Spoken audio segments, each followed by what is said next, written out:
We know that engagement with social media and our cell phones releases a chemical called dopamine.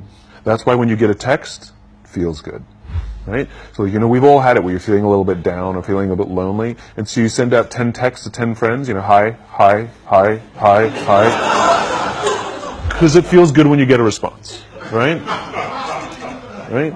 It's why we count the likes. It's why we go back 10 times to see if my Instagram is growing slower. Did I do something wrong? Do they not like me anymore? Right? The trauma for young kids to be unfriended, right? Because we know when you get a hit of dopamine, which feels good. It's why we like it. It's why we keep going back to it. Dopamine is the exact same chemical that makes us feel good when we smoke, when we drink, and when we gamble. In other words, it's highly, highly addictive, right? We have age restrictions on smoking, gambling, and alcohol, and we have no age restrictions on social media and cell phones. That's basically what's happening, right? That's basically what happened. You have an entire generation that has access to an addictive, numbing chemical called dopamine through social media and cell phones.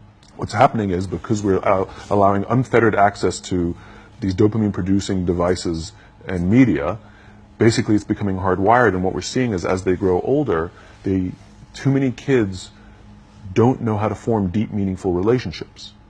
Their words, not mine. They will admit that many of their friendships are superficial.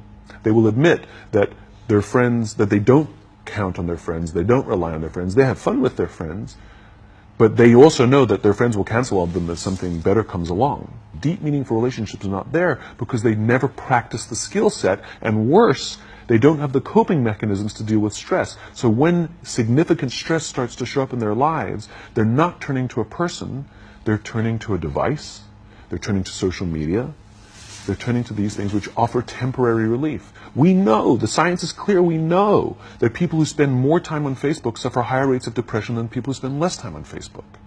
Right? These things balance, right? There's nothing wrong with social media and cell phones. It's the imbalance, right? If you're sitting at dinner with your friends and you're texting somebody who's not there, that's a problem.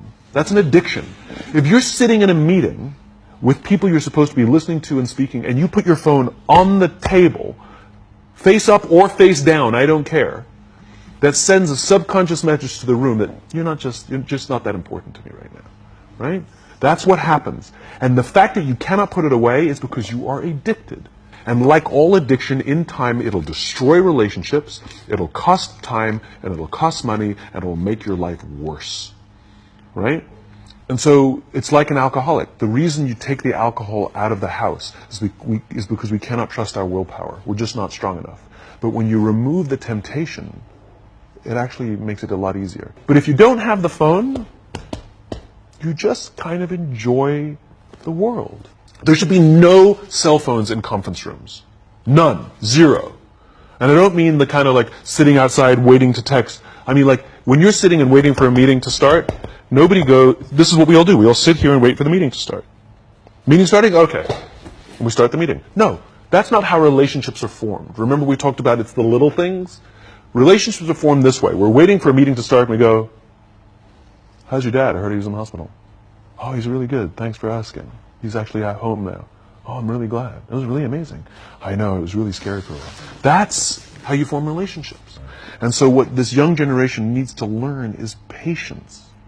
That some things that really, really matter, like love, or job fulfillment, joy, love of life, self-confidence, a skill set, any of these things, all of these things take time.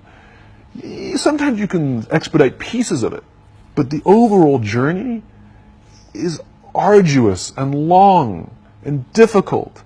And if you don't ask for help and learn that skill set, you will fall off the mountain, or you will, the worst case scenario, and we're already seeing it, the worst case scenario is we're seeing an increase in suicide rates, we're seeing an increase in this generation, we're seeing an increase in accidental deaths due to drug overdoses, we're seeing more and more kids drop out of school or take leaves of absence due to depression. Unheard of. This is really bad. The best case scenario Those are all bad cases, right? The best case scenario is you'll have an entire population growing up and going through life and just never really finding joy. They'll never really find deep fulfillment in work or in life. They'll just waft through life and it'll be just, it's fine. We now have a responsibility to make up the shortfall and to help this amazing, idealistic, fantastic generation build their confidence, learn patience, learn the social skills, find a better balance between life and technology. Because, quite frankly, it's the right thing to do.